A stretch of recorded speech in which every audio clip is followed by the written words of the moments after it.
Hey there, true believers. You're tuned into Baxter Building Radio via the Negative Zone feed, and welcome to episode 41 of the Fantastic Four Fancast. My name's Nate Charles. I'm your host, and I do have a co-host. He's the Ben Grimm to my Reed Richards, though calling me smart's kind of a stretch. His name is Shane Murray. Shane, how you doing tonight? That's a beautiful pun about the stretch, by the way. Thought you'd like that. I'm doing all right. I finally got some information about some work stuff. So I do know when I am moving to the other store for at least a little while. Uh, So that's always nice to get that information out of the way. Put you a little closer to the LCS on a weekly basis too. It does. It's gonna be a way quicker trip on my usual Friday trip. So how about yourself? You've had a doozy of a week, so you've told me. Oh, well, they say if you don't have anything nice to say, don't say anything at all, right? This has not been a great week for me between what I've been referring to as the biohazard incident at work that managed to get me and a couple coworkers instantly ill one night and the automotive issues that I've been having. And yeah, we'll say it's been eventful. A doozy, if you will. Yeah. So, so I've been trying to focus on other things.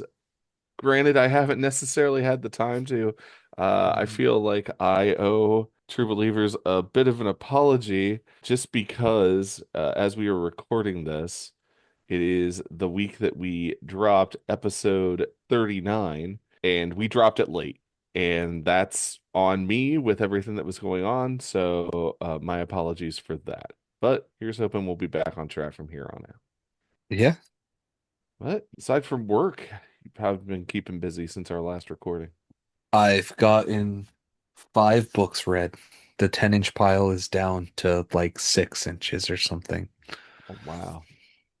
I'm well, I probably won't be able to get out to the shop this week because I have the monster truck show tomorrow. So after being away one weekend and then being away all last weekend, I literally was driving home and I told the wife, I was like, I am not going anywhere Saturday.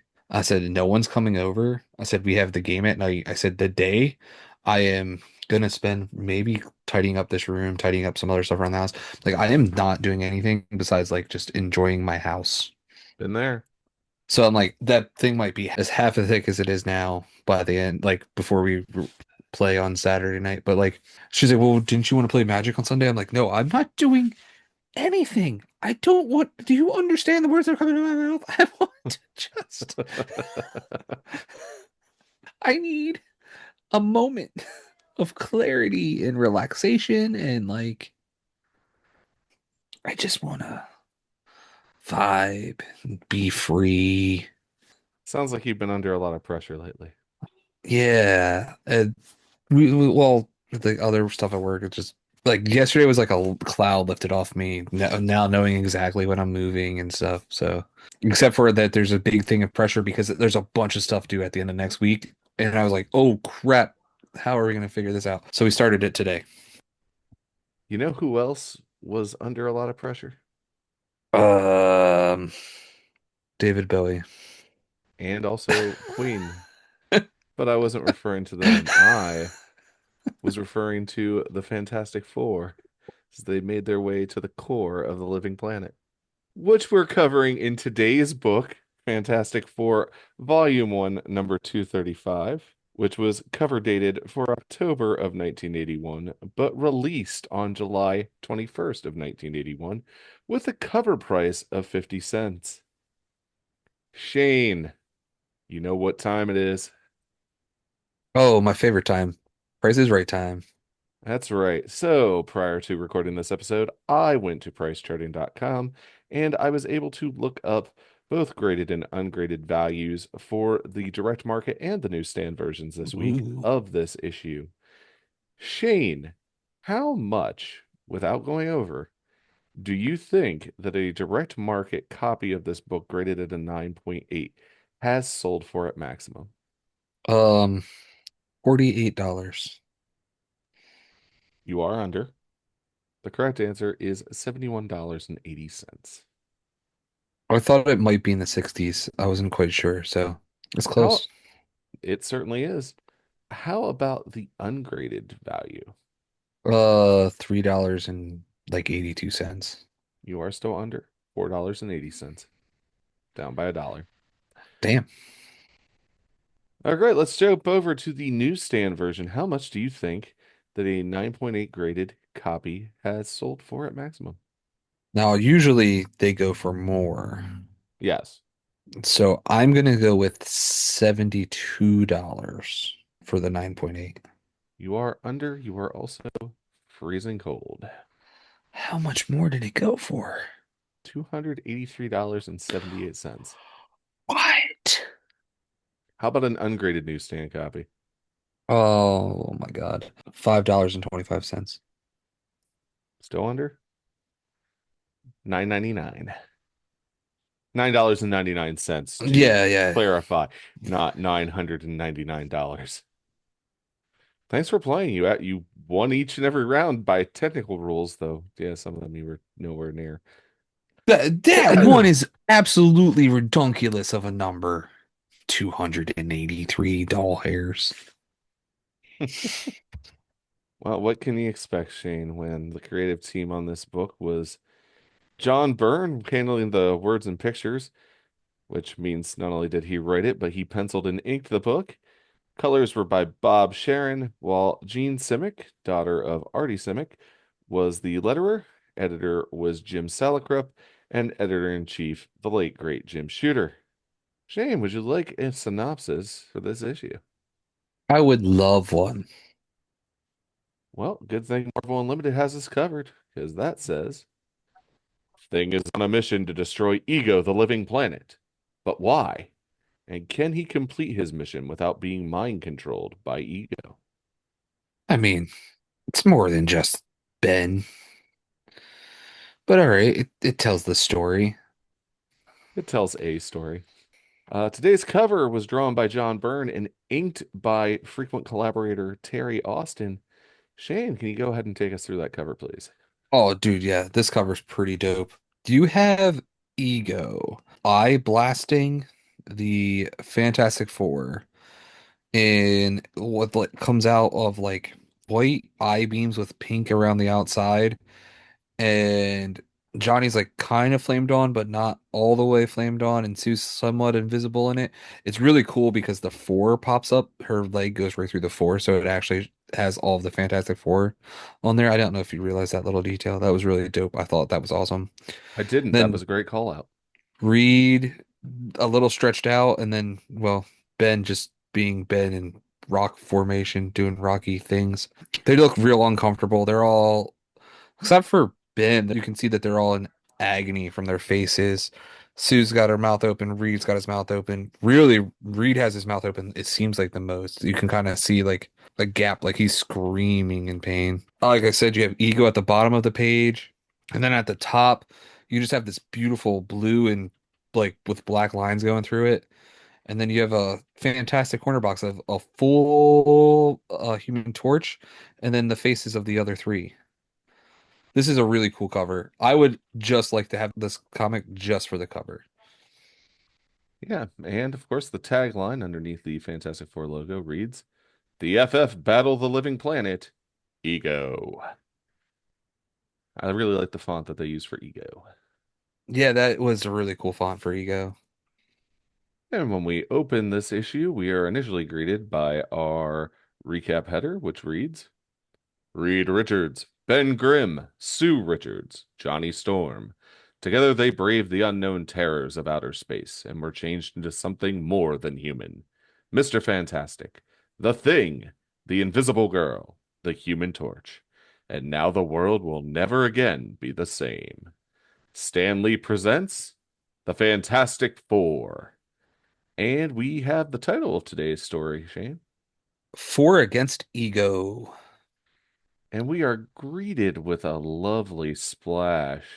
I know you just did the cover, but would you mind taking us through this? Oh yeah. So this splash is very reminiscent of what issue was that he crawled into the monster's mouth.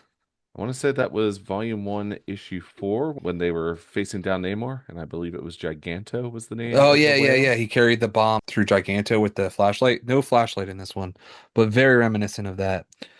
So you have Ben slowly and agonizingly carrying this thing on his back through what appears to be the inside of Ego. And you can tell that he's really, really struggling with it because he's really hunched over.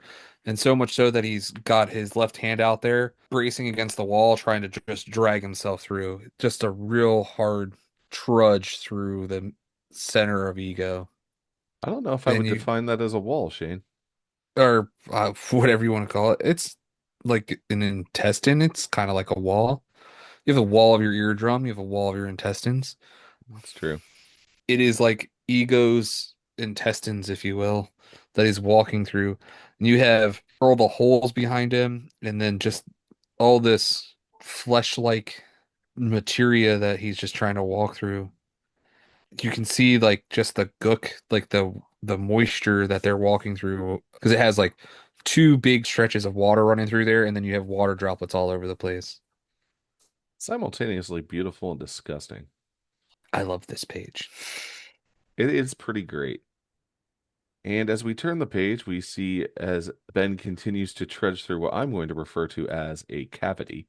Our narration reads, "The gentleman's name is Ben Grimm, and as the Thing, he is 1/4 of the far-fabled Fantastic Four.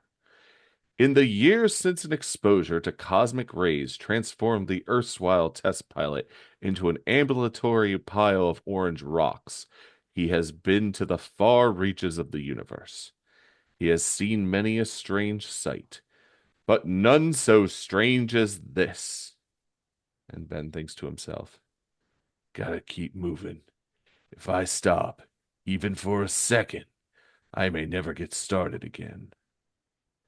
The cosmic rays did more than change Ben Grimm's outward appearance. The Thing has the strength of many men, but here, in this lunatic's nightmare of a place, he plods as if each step were as much as his strength could manage. This goop underfoot don't help matters much. It's all gooey and sticky. It's like trying to walk in earwax. And it's so blasted high. I almost forget what it's like to be cool. Anybody'd think I was walking in a fireplace. And more of this viscous moisture drenches the Thing's brow and runs over his rocky form. But who ever heard of a fireplace in the ear? And Ben, exhausted, drops to one knee. "Watch it, Benji boy. The heat and the pressure are getting to you. You're starting to go bananas. I gotta concentrate on the job at hand. Gotta haul this sucker all the way down, down to the core. And if I fail, I let down the whole friggin' earth. And I'm the only one who can do it. Now that the others are gone, there's only me left. But it's so hot. And the pressure. If I didn't have rocks instead of skin, I'd be pancaked for sure by now. It's no good. Gotta rest. Just for a minute before I collapse." And as he pauses, the Thing's mind, flashing without order across countless jumbled thoughts, turns back. How long ago did it begin? Could it really have been less than a day ago that he was sitting in Mick Clancy's Irish pub in Manhattan? The talk had been of the old days when he and Mick had been test pilots. And we see Ben dressed in a green turtleneck sweater and jeans and shoes for once, saddled up to the bar as Mick, with his lovely mutton chops and mustache, cleans a glass. "Lots of things have changed since then, Mick." "Sure, and that's the truth, Ben. But such peaceful reminiscence cannot last. With the suddenness of a thunderbolt, the world around them turns mad." And what happens, Shane? They get tossed around like it's an earthquake. You get this cool panel where they have all the lines going through to emphasize that the panel's kind of shaking with on top of all the stuff dropping around them. And you see Ben fall from his chair, and all the glasses get moving, and basically the city collapses around them. "Ben, it's an earthquake." Earthquake nothing. Feels like we just got drop kicked by Galactus. The horror is not to end there. Emerging from the rubble they find. Holy cats! The whole city's been hit. What is this? World War III? And even the fearless thing has to tremble at the sights and sounds of the Holocaust. And when did we first see this scene play out, Shane? Well, Mr. Salicrup gave us a nice little note that said, for a more detailed account of the destruction and how it was put right, see the last issue. Which we covered back in episode 37. That was Fantastic Four, Volume 1, number 234, The Man with the Power. Within minutes, the Thing has joined his three partners, Mr. Fantastic, the Invisible Girl, and the Human Torch at their headquarters in the Baxter Building. And we see Reed fiddling with a device flanked by Ben, Sue, and Johnny. Any idea what's happening? He's found out what it is, Ben. It's horrible. These earthquakes are not a natural occurrence. They're part of an attack from outer space. Reacting to Reed Richards' discovery, the four launch into space only to encounter what, Shane? Only to encounter some tendrils. Reed, what is this place? This strange cloud of gases, those tendrils. It's some kind of incredible bioverse, Sue. And my instruments show the tendrils are decaying, dying. But no instrument reading could have prepared the intrepid foursome for the next sight. And as the four commute in their spacefaring craft, they stare in abject shock at what they behold. Johnny says, Reed, what in heaven's name is that? It looks as if it's alive, but it can't be. It just can't be. Say it ain't so, Stretcho. Say I ain't seeing what I'm seeing. But you are, Ben. You are. Then, a voice that rumbles across the bioverse as a grinding of worlds. Creatures of the third planet, heed me. Across the boundless reaches of the cosmos, I have sought he who is my enemy. His spore is the remnants of dead, crushed worlds, and it has led me to this stellar system. Now I mean to destroy your world and all its teeming populace. I am the living planet. I am Ego. And can you take us through what ego looks like, Shane? Yeah. So Ego is a face in the middle of a planet. He has yellow glowing eyes. He has a bunch of hexagons, kind of looks like a bee's nest on the top of his head. And he has all these rock-like structures on the side of his face that seem to be almost falling off as he's moving through space. And you can tell that he's had a real rough go of it from wherever he's at. And he has an epic goatee around his mouth. He's casting a lot of shadow, but he has some pinks and some blues, and he has what looks like two moons falling with him. He goes big. Might actually have three moons by my count. Oh yeah, yeah. There's another one over there. Yeah, so three moons, and So, out of curiosity, Shane, when was your first encounter with Ego, the living planet? I don't remember, but it was not the movie, if that's what you're gonna ask. Okay, I was just curious. I'm assuming that's the first appearance for a lot of people. I think the MCU is an entry point for a lot of the audience, though was not mine. My first encounter with Ego was on a 1992 trading card.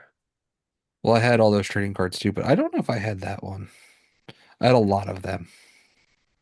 Ego continues and puts an exclamation point on his monologue with, And I am death. And he unleashes a force blast from his eye onto the Fantastic Four spacecraft. Holy cow! We've been hit with some kind of force blast out of his eyes. No time to put up our deflector screens. Wait, something is stopping it. my invisible force field, but the blast was so powerful, oh! And Sue goes flying into the air within the cockpit of this craft, and Reed reaches up to wrap her in his elastic arms. Sis! Stretch, some of that energy got through. We've lost artificial gravity. That ain't all we lost. All of a sudden, this bird's got the aerodynamics of a brick. We're gonna crash. And the ship goes careening towards Ego's surface. With surprising speed and precision, the thing's bulky paws flash across the control surfaces, struggling to coax level flight from the suddenly reluctant craft. While outside, the surface of Ego resolves itself into a Dali-esque wonderland. And can you describe this Dali-esque wonderland in a little more detail, Shane? Yeah, now that we're a little bit closer, we still have a bunch of those hexagons, but then most of the surface appears to be orange, has some like smoke rising up from the one spot on the a little bit above the hexagons. It looks like there's almost like a lake there, has some fire on the other side of it.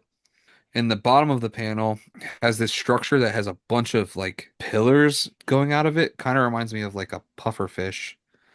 And then you have more of those like bulbous things growing off it, kind of reminiscent of like, I don't even know. It reminds me of like when you get a bunch of snails in a fish tank and they just kind of grow on top of each other. Interesting. And as Ben manages to somewhat level out the craft, Reed remarks, incredible. We are looking at the skin of a living being the size of a planet. Spare us the travelogue, will you, Stretch? If that skin don't grow something like a runway real quick, we're gonna make a nasty hole in it. Suddenly, Johnny leaps from the aircraft and says, leave that to me, thing. Flame on. If Reed is right, and he almost always is, I can burn off some of the surface stuff of Ego. It'll be just like a human body slowing off dead skin cells. And Johnny begins to launch a beam of flame at Ego's surface. With the human torch leading the way, the thing guides the rocket to a safe landing. Look at this place. It's like something out of Broomhilda. The scenery keeps shifting and changing. And with the ship safely landed, the other three members of the Fantastic Four begin to depart the craft. Ben first, and then Reed begins to assist Sue down. Careful, my darling. The decaying surface is slippery and treacherous underfoot. I'll be all right. But the stench, it's horrible. Never mind the smell. Check the view. What the heck is that? And what is Ben looking at here, Shane? Two gigantic engines that are sticking out the backside of Ego. And Reed says, great Scott. It's a sidereal propulsion unit. That must be how Ego moves freely through space. But it's beyond the horizon. It must be hundreds of miles tall, reaching outside Ego's atmosphere. And there's something familiar about the technology. Geez, can't you just say wow like the rest of us, big brain? This is no time for your peculiar sense of humor, Ben. We must examine that engine. We can find a way to deactivate it. We can at least delay Ego's assault on Earth. Quickly, Ben, pull the portable sky cycles from the aft locker. Within minutes, what do we do, Shane? So we see Reed and Sue on one sky cycle. We see Johnny on another sky cycle and Ben on his own sky cycle. I'm glad that we now officially know that their names are sky cycles. Yeah, we did have a little debate about that a few episodes ago. And Reed says to the team, it's incredible. The scope and complexity of this bioversal system staggers the imagination. How could such a thing have formed? How could it have developed intelligence? Skip the 20 questions, will you, Reed? I got a feeling we ain't gonna find out beans. Reed, up ahead! Before the startled eyes of the Fantastic Four, the surface and air of the planet swirl and change, and we see Ego's bearded face form from the gases and debris, and he once again says, I am Ego. You are approaching the propulsion unit my enemy attached to me. With it, he sought to banish me to the great dark of interstellar space, but he did not consider the power of my intellect. I learned to control the engine. I made it serve my will. It is now mine, and you shall not reach it. And what happened, Shane? Ego blasts them back with just a blast of energy. Judging by the fact that it's not light colored like what his usual like eye beams seem to be giving off, it almost looks like he's blowing them back just using force. And Johnny exclaims, Holy! While Sue desperately grabs onto Mr. Fantastic's form and shouts, Reed! Some kind of energy blast. The psychic power of ego unleashed against us. And Johnny manages to flame back on and grab Sue with one hand and the elastic arms of Reed with another and says, Hold on, you two. I got you, but I can't reach Ben in time. And we see Ben is plummeting towards Ego's surface, as Reed says, It's all right, Johnny. Just let him fall. Reed, no! Don't worry, Sue. Ben is a lot tougher than the surface of Ego. And we see Ben crater into Ego's surface. It makes a sound, Shane. Boosh. And now, covered in Ego's soil, Ben claws his way from the crater, not exactly in the best moods, and says, Well, thanks just all to pieces, Reed. You can pick up the tab for spring cleaning my dainty orange bod. And what do you think Ego's going to do about this hole I made in his hide? Before the leader of the FF can respond, however, what happens in this panel? So a bunch of like ego antibodies start to form and form like this giant pile that lift Ben off the surface and try to fight him and take him down. Much to their chagrin, they're not able to do that. And what do these antibodies look like? Oh, dude, they have the hexagonal heads and there are jacked, super big arms, weird leg structures, but they are just very humanoid body shapes with hexagonal heads. And despite the fact that they're lifting Ben up and trying to dogpile on him, Ben is holding his own by pressing down on them and wailing away with his right fist. It says, Holy cats! Where'd all these purple pinheads come from? It's like they grew right out of the ground. And Johnny flies up carrying Reed by the arms, while Sue has now managed to wrap her arms around Reed's torso. And Reed says, That's just what they did. They must be part of Ego's biodefenses. In a word, antibodies. Yeah, well, it's my body they're anti, and that means it's clobbering time. And Ben manages to throw the entire pile of the antibodies off of his person by swinging his arms wildly upward. With practice ease, the members of Earth's greatest super team swing into action. And we see that a number of these antibodies have approached Sue, who has turned invisible, and says, Blast. I hope by turning invisible I'd be able to get close enough to disable several of these things at once. I forgot they're only parts of Ego, and they don't have to be able to see me. Ego can feel me, but that just means I'll have to change my tactics. And she creates an invisible force field that is like a platform cylinder she uses to lift herself up in the air and causes many of these antibodies to leap headfirst into it, which causes a cacophony of sounds. Yep, a bump and a wump. And we see Reed as well as he extends his body into a massive lasso around probably a good half dozen of these antibodies, as he says, Good work, Sue. You caused them to herd together. Now I need only surround them with my pliable body, and by releasing myself like a giant catapult, I can hurl them far away. And we see those six or so antibodies just get sent up into Ego's upper atmosphere. While Ben remarks, Sure, an Ego can whip up an army of replacements. which is why we must act quickly. We have a moment before Ego can summon more antibodies. Before he does, we must reach the rocket unit. But what good will that do us, Reed? You heard what Ego said, Sue. His enemy attached this propulsion unit. It's not part of Ego's body. That means Ego will not be able to form antibodies out of the surface. Johnny, throw a barrier around us. And as the rest of the team clambers onto the base of this propulsion unit, Johnny flies down to its base and begins to surround it in flame.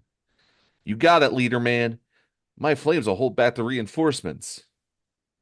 But, oh my gosh, Reed, they're not stopping. They're plowing into the flames. There's thousands of them. They're committing suicide trying to reach us. No, Johnny, the antibodies have no life of their own. They're just cells of Ego's body. You destroy more living things each time you get a haircut. And I was right about this engine. I have seen this technology before. That gives me an idea. And as Mr. Fantastic begins to outline his plan to Johnny Storm and the others, a few million miles away in Manhattan, we look in on a lady called Frankie Ray. And honestly, Shane, we probably really shouldn't be looking in on Frankie at this moment because what is she doing? She's showering. And as Frankie showers, she thinks, I miss Johnny. I wonder if it would be worth calling the Baxter Building. No, he'll call me when he can. I have to learn to be patient if this relationship is going to have any.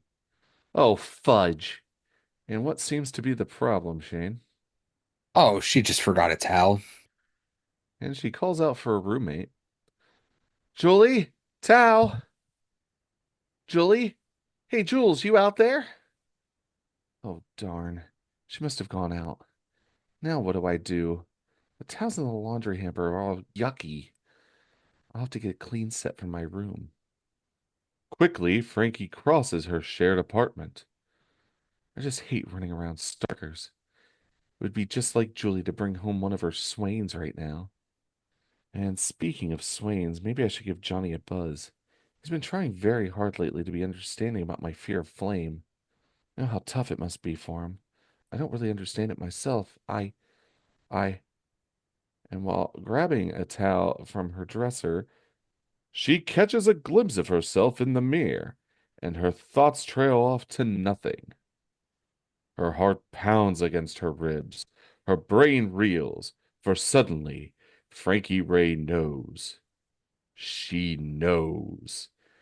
And whatever Frankie has seen has certainly caught her off guard. Can you describe her expression, Shane? Yeah, it is so shocked and so terrified at the same time. It looks like it almost is going to bring her to tears. Mouth agape, eyes wide. She's not having a great time. And back on Ego, we see that Ben is removing a piece of this propulsion engine. And Reed says, be careful, Ben. That mini pack seems large to us. We have no idea how delicate it may be. You're already far too rough just opening that inspection panel. Look, I got the dang thing open, didn't I? If this doohickey was really made by who you think, I could probably use it for a hockey puck and not hurt it. But something has caught Johnny's notice, he says. I hate to interrupt such an intellectual conversation, but I think we got company. And what is Johnny looking at, Shane? Looking at Ego now that he has formed basically an upper torso with arms and a full head. And as he raises his arms high and looks to be crackling with energy, he says, I am ego. All that is this world is the stuff of my body. All is mine to command. You have defied me. Now feel my wrath. Oh boy. And it looks like Ego hurls a good couple dozen of stalactites, stalagmites at the Fantastic Four as Sue rushes to throw up a force field around them. Ben says, holy, he's chucking a whole mountain of rocks at us. Not rocks, Ben. It's some kind of osseous material. Bone. Please, Reed. My invisible force field can hold back this assault. This is no time to get analytical. You're right, of course, Sue. Now, everyone, to the edge of the platform. Get ready to jump! And the four leap off of Ego's propulsion unit down towards his surface as Sue makes almost a force field toboggan around them as Johnny flies ahead. Now you done it, Einstein. This hole's bigger than the Grand Canyon. It's not a hole, Ben. It's a pore. Spotted it earlier. Our speed of descent should make it difficult for Ego to attack. I'll scout ahead. Down into the depths of the living planet move the foursome, and Reed is leading Sue by the hand as Ben follows in the rear with the piece of the propulsion unit and says, Hey, Stretcho, are you sure this trip is necessary? Again, yes, Ben. An organism as complex as Ego must have a centralized neurocontrol system, a brain. If we can detonate that power pack in that brain, we should be able to stun Ego. As if on cue, Johnny comes up through the cavity. Reed, you're never going to believe what I found. A few minutes more travel, and what do they see, Shane? They see a small brain of Ego. And Johnny says, There it is, the brain of Ego. Reed, it's so huge, and I'd almost swear I can feel it thinking. Reed approaches this brain and analyzes it for a moment and says, Yes, I sense some kind of psychic stimulation also, but this is all wrong. The pressure down here is not nearly enough for it to be Ego's core. I suspect this is a pseudo brain created by Ego to mislead us. Johnny, blast it. You got it, fearless leader. For a moment, the torch's flame flares bright, and a bolt of searing fire lances into the ersatz brain. And Ego screams. And inside the cavity, it begins to quake as the four are thrown off balance. Yo! I think we hurt the sucker. No, Ben, listen to that scream. That's outrage. He's angry that we uncovered his sham. Hey, I don't much care why he's screaming, brother-in-law. Let's just get out of here before my eardrums burst. And Sue spots an exit. All of you, look! Beyond the fake brain, some kind of passageway. I was right. This is the path to the core, an Ego's true brain. That must be the way. And so the incredible odyssey continues, deeper and deeper into perhaps the largest single living entity in creation. And Johnny Flamed On continues to lead the pack. Be careful, Johnny. Don't get lost. Don't worry, sis. Ain't but one way to go. Down. Down and ever down as the heat and pressure build relentlessly. And we see as Sue is working her way down the cavity via Reed's extended arm. She takes notice of his condition and says, Reed, are you all right? And Reed grabs his head and says, Just a little dizzy, Sue. My pliable structure is apparently more sensitive to pressure than I had anticipated. Don't worry, I'll be all right. All right? You can barely walk. You can't go on. But we must reach the core, the brain. We will, my love, but without you. Please, you must go back. Please. I'm too weak to argue, which I'm afraid proves you're right. Good. Good luck. Please be careful, Reed. Yeah, the Fantastic Three just doesn't have the right ring to it. And Ben, Sue, and Johnny move on without Reed. For an hour or more, the trio moves on, as more and more the heat and pressure build, and all paths lead downwards. At least the stench of decay isn't so bad down here. Or maybe we're just getting used to it, eh, sis? Sis? Ben, wait up. Sue's in trouble. And Sue has collapsed onto the floor of this cavity and says, "No, I'm fine. It's just so hot, getting hard to breathe." "Susie, for Christ's sakes, why didn't you say something? It's hard enough for me to look in the mirror as it is. How do you think I'd feel if I let something happen to you?" "Ben, please. I'm all right. Really, I can just, if I can just rest for a moment. You and Johnny may need me. My force field." "Need nothing. Sorry, sweet Sue. Me and Matchhead can take the heat, but you can't, so bon voyage." And what does Ben do, Shane? He throws Sue like a football out of the area. And as Sue is hurled up to the previous portion of the cabin, she yells, "Ben, no!" The invisible girl's protest falls on deaf ears as the mighty muscled thing hurls her up towards the cooler air above. But the surviving pair have not gone much further when Johnny has landed on the floor of the cavity and is also feeling the pressure. "Ben, slow down a bit. I can't think straight. Feels like my head's gonna burst." "Didn't figure you'd last much longer, kid. The pressure's so bad even I can feel it now. Go on back. If you pass out and your flame dies, you'll cook." Reluctantly, the torch agrees, and Johnny once again takes the air and proceeds back the way they came. "Guess this isn't the time for false pride. So long, big buddy.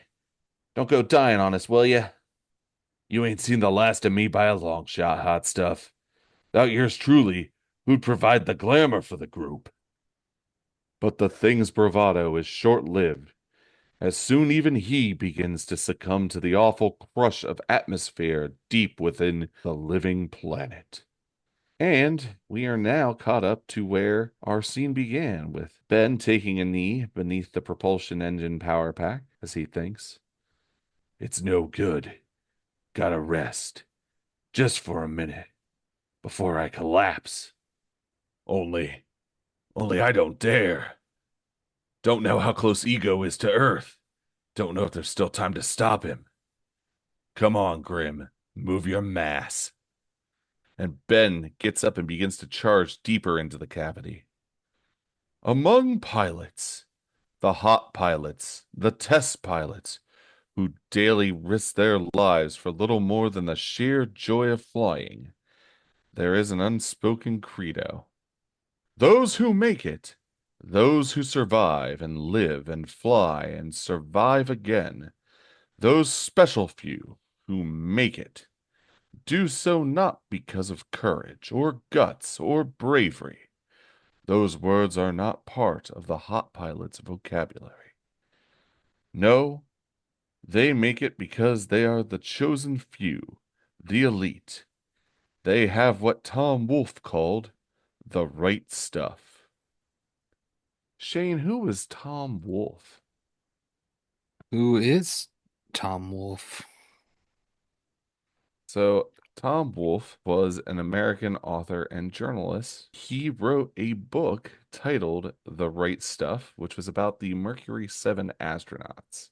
And that was later adapted into a 1983 film that was directed by Philip Kaufman. Some notable people who were in that film that you might recognize were Sam Shepard and Ed Harris and Dennis Quaid. Scott Glenn and Fred Ward were also in there. Lance Hendrickson. Fair enough. Also, since we're on the topic of movies related to flight, I'm not going to lie, but when I read the phrase hot pilots, all that went through my mind was the volleyball Top. scene from Top Gun. Oh my God. See, I think just because I've read so much Green Lantern, when I own like I realized that he was a test pilot, but I always just think of Hal Jordan, and I'm like, I'm sure someone finds Hal Jordan hot. I'm sure there's somebody out there that's Hal Jordan's a very attractive man. fair enough. See, I rest my case. Anyway, moving on. Today, 200 miles below the skin of a living world, Ben Grimm proves once again what his pilot buddies always knew. Ben Grimm has the right stuff. But even that cannot prepare him for the sight he finds around the next corner. Heat and pressure are forgotten. Ben feels a sudden chill, a sudden lightheadedness. And can you describe the expression on Ben's face as he is bathed in stunning blue light? I would love to. He is shocked, mouth agape, wide-eyed, and just staring like, oh no, what did I just walk into? As if like his brain can't process what he just witnessed. Which is ironic because this is it. The true brain of the living planet. And describe this sight to us, good sir. Dude, I knew you were gonna ask me this, and I've tried to write this down all day, and I cannot figure out what to call this. Because the brain looks like a smoke cloud like they would put in like old wacky racist cartoons. You know what I'm talking about? I do. So does it not look like a old smoke cloud out of the old cars from the wacky races? I did not think that until you mentioned it just now, and now I can't unsee it.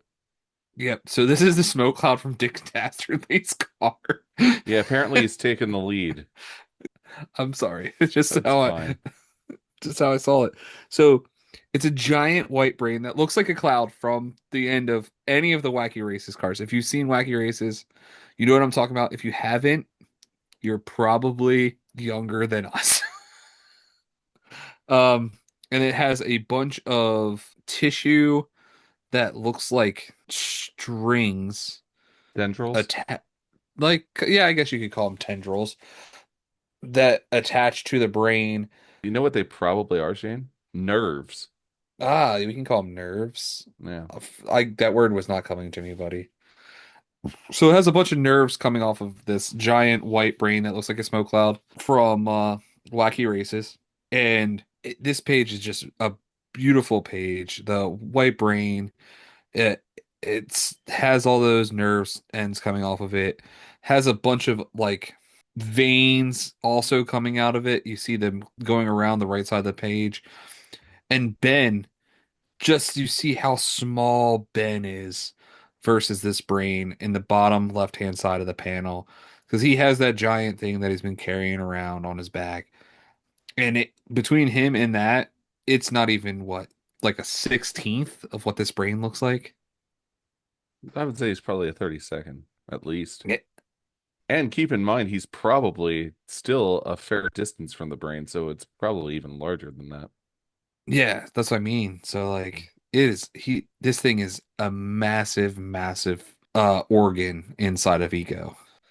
And Ben thinks to himself, holy cow, that thing must be as big as the moon. Does Reed really think this firecracker is going to make any? Hey, what's happening to me? It washes over him, a relentless tidal wave of thought.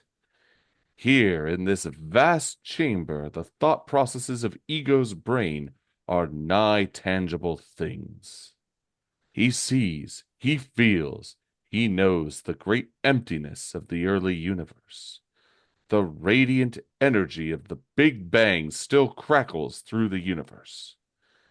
And here, in one small corner of creation, a lump, a clot of star stuff begins to congeal into a planetary mass. But this whirlpool of gas and dust is somehow different. Unique in all the boundless universe, it seems somehow to sense its surroundings. Slowly, it gathers cosmic debris to itself. It grows. It is a thinking, feeling, acting self, conscious of itself, aware of its distinction from objects of thought and perception. It is ego. And we see as this whirlpool transforms itself into a planetary body, and even in its infancy, ego has a bearded face at the start of the universe. I mean, it's possible. And some infants are born with a lot of facial hair. They shed it later. So, returning to our story, it is ego. And like all living things, it has a natural enemy. He who is more than a man, yet less than a god. He who is Galactus. Twice does the living planet battle the devourer of worlds. The first time with the aid of the thunder god, Thor, Ego repulses Galactus, and, reshaping his surface to suit their needs, invites the star-spanning race of wanderers to settle on him. Surprisingly, we don't have an editor's note regarding this, so I actually looked up when this occurred, and that was in Thor, Volume 1, issues 160 and 161. Yeah, was Kirby doing the that story then? Yes, that was a Stan Lee and Jack Kirby story. I'm so smart. Sometimes I However, it was not the first appearance of Ego. Ego No, it first was appeared back in Volume 1, number 132. yeah. No, it was not the first. But I believe that like I said when I said I've read him like I knew Ego from the comics, it was either that or there's like a later series of Thor that he shows up in. It was definitely Thor where I read Ego for the first time. Nice. Well, that's good to know. I'm glad you were able to answer that question in the long run. Thank you. It is a cruel joke. Thor is not long departed when ego consumes the Wanderers. Their separate identities vanish into ego's own.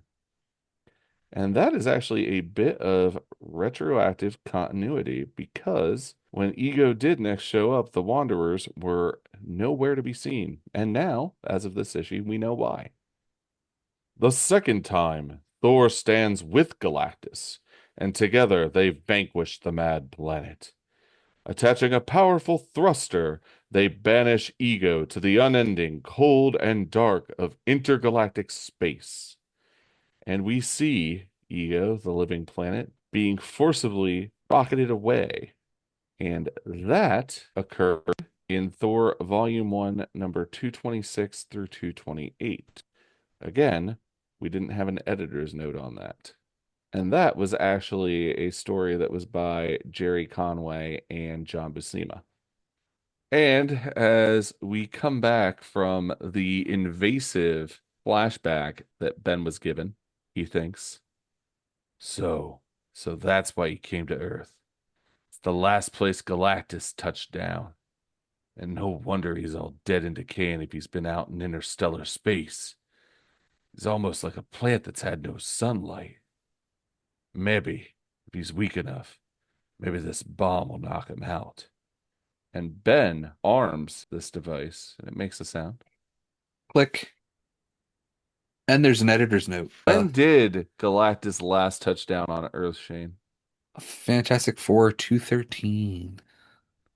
It's all I can do to move, to think straight. But here goes nothing. Muscles straining, mind reeling, the thing hurls the makeshift bomb at Ego's brain and misses.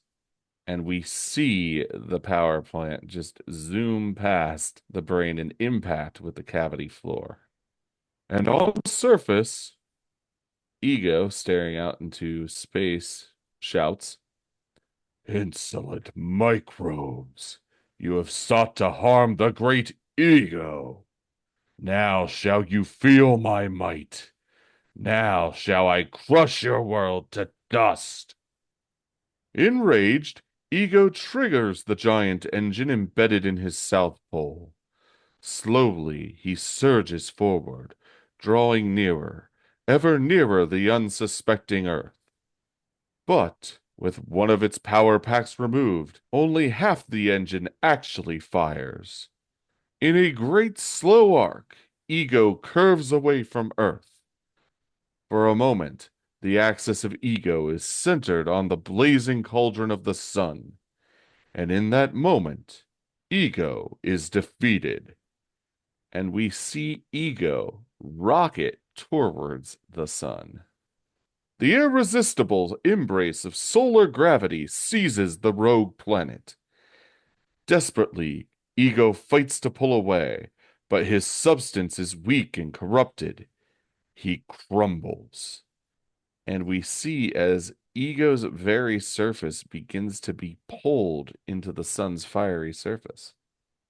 And deep within, what do we see of Ben's situation? Not great, as everything around him seems to be falling apart. And Ben is still struggling to find his footing as he thinks, looks like I really bit the big one this time. Whole gold dang planet's shaking. Is he attacking Earth or what? Oh my gosh, he's breaking up. The whole shebang's falling apart. And in one terrible tearing moment, the stuff of Ego is rent asunder. Atmosphere explodes into the hungry maw of airless space, and with it, the thing. And we see as Ben, wrapped in small bits of what's left of Ego, drifts in open space around the sun. Stunned by the force of his sudden expulsion, Ben hangs helpless in the midst of that which was Ego. To a casual observer, he might seem no more than a bit of flotsam from the wreck of the world.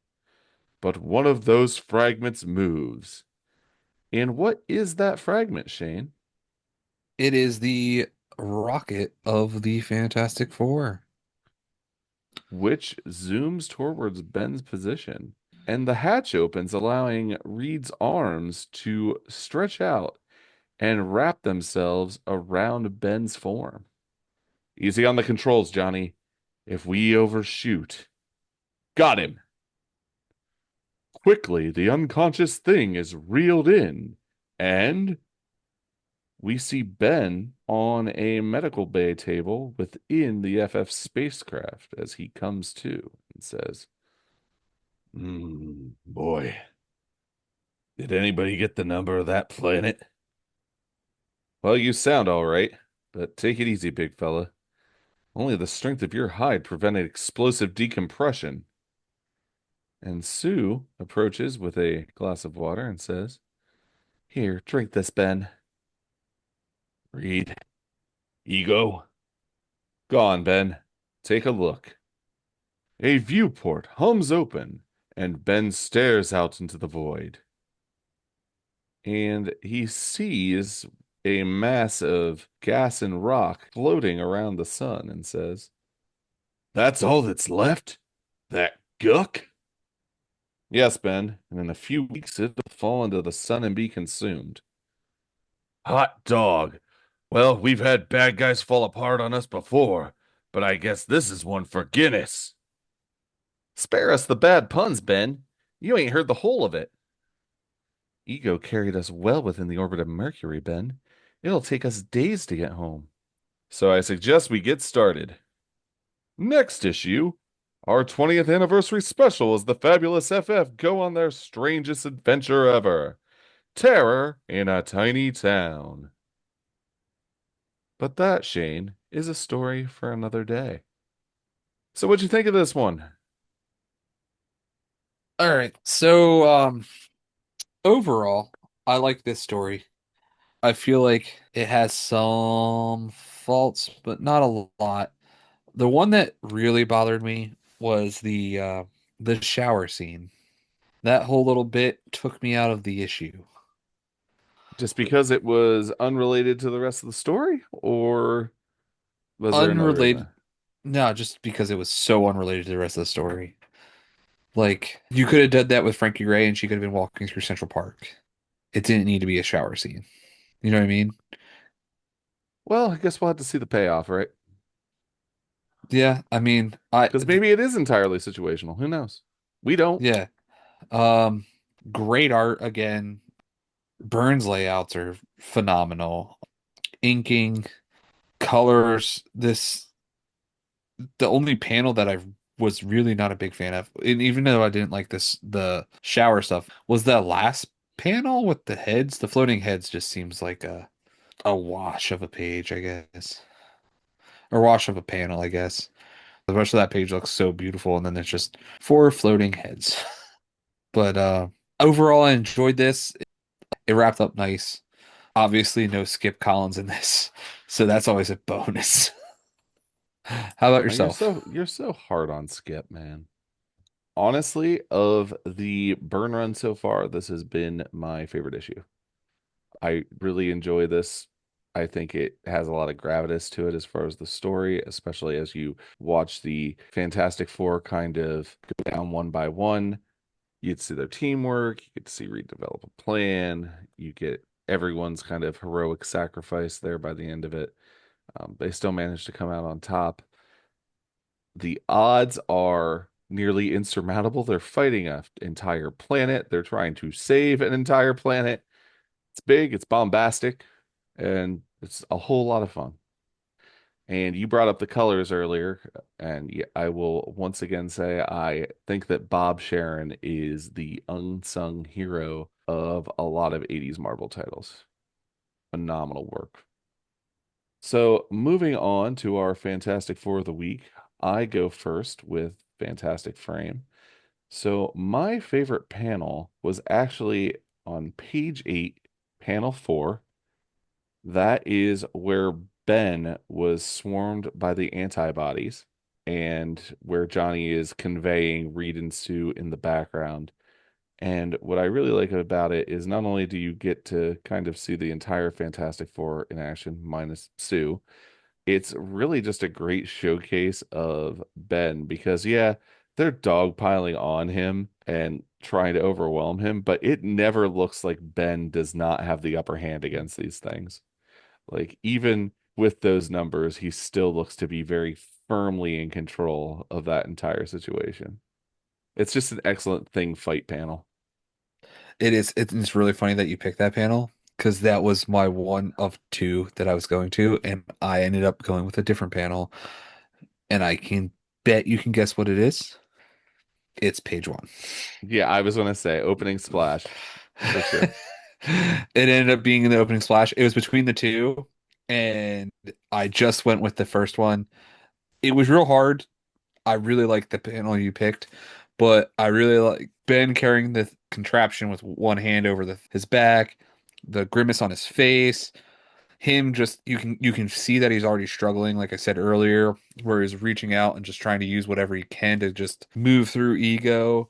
You get a couple pages later, you realize that like you can kind of see it here that his feet are sunk into ego. And you get that what like three panels later or two panels later that is it's because he's literally sinking into ego as he's walking. It's such a cool image. It just screams Ben's determination without ever having to use any word bubbles. And it was definitely my runner-up choice for my favorite panel, if I'm being real with you. So we're just flip-flopped on this. That's funny. It is. So I have a couple guesses, but I'm anxious to hear what the actual answer is as far as what did you pick for your grim grumbling this week? So I did bring up the shower scene, which did bother me, but that was not the one that won Grim Grumbling. Okay, that was what I thought you were going to pick. The one that won Grim Grumbling was page 15, panel 3. And that is when Ben throws Sue like she's a football. We've seen him do this now twice, where he has thrown somebody. And both times I believe they were a female. No, that is not true because the last time that we saw him throw somebody was back when we covered Fantastic Four Volume 1, number 51 in episode 39. Oh, he threw Reed. He He threw threw Reed. Reed He threw Reed. back through the radical cube. All right, he threw Reed. My bad. But the shower scene bothered me and it took me out of the book, but I was able to get over it because I've read this like kind of twice trying to read get everything. And I was like, all right, there's got to be something going on with Frankie Ray. Maybe there's like a tattoo or something she never realized was on her body before or something. There's a reason that she looked in the mirror and got shocked. But like Ben just tossing Sue, like you could have told her to walk back, Ben. You didn't have to just be like, I'm gonna throw you. And like, yeah, Sue can probably make a like a force field to protect herself from landing, but that's just rude. And I just don't like when Ben's rude. It feels like one of the moments where like we're building Ben up so much in the story, but you know what? We can't let Ben be too much of a good guy. He's got to be a little bit of a jerk. I'm gonna respectfully disagree with you here because I don't think that he could have told Sue to walk back because Sue, despite her condition where she is literally down on her hands and knees struggling to breathe, is saying that all she needs is a moment of rest and that Ben and Johnny may require her force field. So she is not taking the sound advice of Ben to go back. She's literally arguing against it. So Ben takes the decision out of her hands to save her life. I mean, he also took the decision out of Reed's hands when he threw Reed. So Well, and remember, that wasn't Ben that threw Reed back that's mat true. through That the was radical cube. that was the guy that was pretending to be Ben. So Yep. yeah, that was mine. What was yours? So mine was actually page 18, panel 5. Because I really had to reach for this one because I actually really enjoy everything about this issue. But is it canon in the Marvel universe that Ego created the beard? How did I Ego don't know what beards were? I don't know. Yeah, I don't like it, dude. I don't like that this is probably Marvel canon. The Ego invented beards. I don't like it. So so yeah. That's a it's a heck of a take, especially 'cause Huh. I'm like I always have a giant beard. I have a beard too. You have a beard. I have a beard. The Yeah, Ego but made beards. you go down to like goatees and stuff. I always have just the giant beard. So yeah, maybe I have a beard because of ego. Yeah, yeah, exactly. Yeah, it's not cool. Don't I don't like it. We owe our beards to Ego in the 616. Like I said, it's a stretch, but it was what I picked because I overall really enjoyed everything else with this issue. So I'm gonna move on to Cosmic Cliffhanger. And this one was actually super difficult for me. I had three choices for this between Ben arriving at Ego's brain and Ben being adrift in space. I mean, those were both good. So what I ended up focusing on was what was being conveyed by the actual words in the captions to essentially break a three-way tie. And where I landed was page 11, panel 7, where Byrne really ratchets up the tension with his writing that accompanies Frankie's shocked expression when she catches a glimpse of herself in the mirror. Okay. Which, as a reminder, that bit of captioning was her heart pounds against her ribs, her brain reels, for suddenly Frankie Ray knows. She knows. Like, oh, it just compared to the other two, it just really increases that drama. That was my runner up. I almost went with that. That's why I didn't throw the shower scene all the way under the bus and have my grim grumbling. My grim grumbling was throwing Sue because I appreciated where we were going with the Frankie Ray story there. Still don't agree with having to have the whole shower scene. They could have done it with her just getting changed or something. But whatever. Mine was page 20, panel 5, which was right after Ego blew up and Ben is floating in space before the rocket comes and picks him up.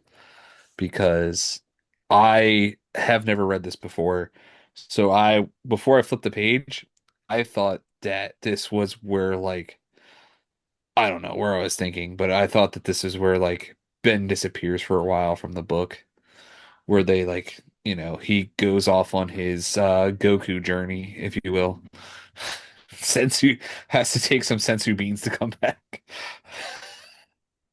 Yeah, I mean, as interesting as that might be, we're not quite there yet. This was definitely a runner-up. You know that I really enjoy cliffhangers where people are in mortal peril, and this definitely fits the bill. That's why it was in the running. But great choice for a cosmic cliffhanger. And I mean, yeah, Ben's floating in space. You can't get more cosmic cliffhanger than that. Yeah. There was a third runner-up for me, which was Johnny flaming on, because like he just knew that there was atmosphere there for him to flame on. There's a chance that that man jumped out and just died. Yeah. Well, he's temperamental. He's rash. He's That's our what I mean. torch. That's what I mean. Did you not think that when you read I that? I was didn't like, actually completely glossed over it. I think I take I'm Johnny like, for granted. I was like, wait a second. If there's no oxygen, this guy's dead. But then again, I think you see him completely flamed on in panel. If he was going to have a problem, I think he'd be flamed off, right? Yeah, yeah, but I meant like just the sheer like my first thing of reading him jumping out and seeing him flame on was like, did Reed assume that there was oxygen there? Did Reed was like, you know what? Good job, bud. Go ahead, jump out the door. Maybe they had a gauge or something in the ship that was gave them the It would have oxygen been, reading. that would have been cool. For me, I just needed that little bit of thing. But I'm gonna give him credit for being the like just you know what? He's trying to help the team and jumped out the door. What a go-getter. Well, that all being said, who was your MFP for the issue? I ended up going with Ben. I almost picked Reed because he kind of figured out what was going on with the propulsion system, but it starts with Ben crawling through and being the last one, and Tarantino's itself back to Ben being the last one. And he's the reason Ego doesn't blow up the Earth, and we're all still having this conversation about what's going on in the 616. So, who was yours, bud? Who else? It was Ben. He outlasts the rest of the team and he deals that crucial blow to Ego. While it might be Reed's plan and he does end up missing with that power pack explosion, it actually makes him mad enough that he activates that thruster, which Ben removed the power pack from and causes him to make that mistake that propels him into the sun. So, yeah, Ben does a lot of things, some on purpose, some on accident, all pays off. So, most fantastic player, Ben Grimm. Well, true believers, if you would like to read this story for yourselves, it's been reprinted a couple times. While you're poking around the back issue bins, you may happen upon Marvel Superheroes Magazine #4, which was published in January of 1995, which collected this and three other stories. I believe there's a Daredevil story, an Iron Man story, and a Hulk story also within those pages. Me and Shane both read the Fantastic Four by John Byrne Omnibus, Volume 1, which was released in February of 2011. It is also within Marvel Masterworks Fantastic Four, Volume 21 from December of 2019. Most recently, it was reprinted in the Fantastic Four Epic Collection, Volume 13, Back to the Basics, that was published in February of 2026.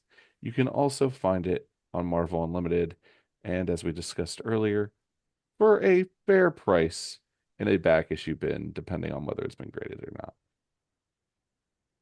So I haven't done one of these in a little bit, but this story has been adapted for other media.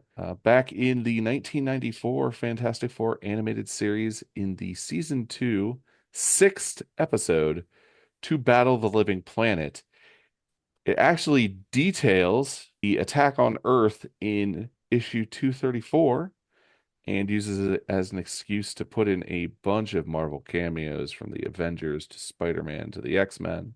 But the episode also has a nice call out as it guest stars Thor, considering that Ego's initial appearances were in Thor's series. The FF defeats Ego with the help of Galactus, which releases Galactus from his vow to spare Earth, therefore putting some imminent danger over the rest of the series.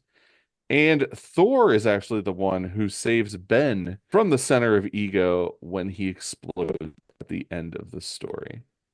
I have a little bit of an affinity for this story based on that episode alone, which I saw before reading the actual issues. But yeah, it's probably my favorite episode of that entire series. It's a very good episode. I totally forgot that that was an episode. It's been a while since I did a rewatch of the second season. Well, eventually we'll do it for the show. So we can dive a little bit deeper into it at that point. Well, Shane, what are we covering next week? What are we covering next week? Well, I'm looking at my schedule here, and it says that we are going to be finishing up a little trilogy in Marvel 2-in-1, Volume 1, number 63 by Mark Gruenwald and Jerry Bingham. Dude, I thought that was the week after. I'm so excited. Yeah, We're gonna this is finally see what happens to Counter-Earth. one of our listeners, Adam, has dubbed this the Ladies Trilogy, which is a title that I think is fairly amusing. I do enjoy it. I mean, it's not really wrong. And if you, like Adam, would like to give us feedback, we would love to hear from you. We would highly appreciate if you would leave us a 5-star review on Apple, or a comment or a review on Spotify. Just a reminder that you can subscribe to us on your preferred listening platform so we show up in your feed each and every week.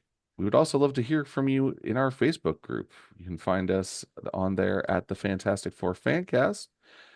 We always encourage our group members to engage in FF related discussions and share their Fantastic Four related content. We only ask that you adhere to the group rules. Most importantly, is just being respectful of your fellow group members. You can follow us on Instagram at Fan4Fancast. That is FAN, the number 4, FANCAST. And finally, you can contact us by email with any feedback or suggestions at fan4fancast@gmail.com. Again, that is FAN, the number 4, FANCAST at gmail.com. Shane, what would you like to leave the true believers with this week? I would really like you guys to go read this issue. The art, even with us trying to explain it, is just when they call it Dolly-esque, it is very much so. There's so much to try to explain that we do a pretty good job, but there's a reason it's a visual media. Oh, you're absolutely right, Shane. And again, there's a reason why we don't necessarily do a video version of this podcast. We want you to seek out and experience these books for yourselves. Well, Shane, I'd like to thank you for once again joining me for another Fantastic Four romp, as you would call it. It's been fun. Nice, fun little romp. Yeah. And true believers, we would like to thank you for joining us as well, and we hope that you will again next week. Until then, stay fantastic.